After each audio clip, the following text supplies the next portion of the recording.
Kayung bichaar NA Khan District and Sessions Court Jowai, darai penrem lewa pak kset Wyrta ya uchwa miki lau uada penyap penya ke kurim kadapi panker pawa.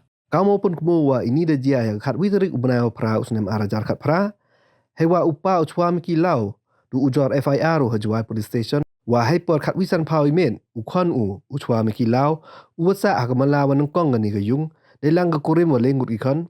Depsia ucap kamera tiau dewa MK rdang wa imye de uoklam dewa kedau de kti wa wajia hai tau saki. Kamte de lau cakani kayung hai wa de chem wa ke kurim uchwa miki de cak penyap ko dewa rdang ka dagi beruam timin.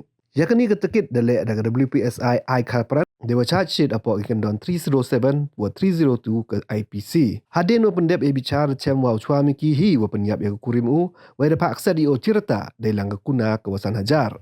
Kayung bicara pak kalau poi saya rap rulak cagi lengut ikon gani keman bay wada kelat no.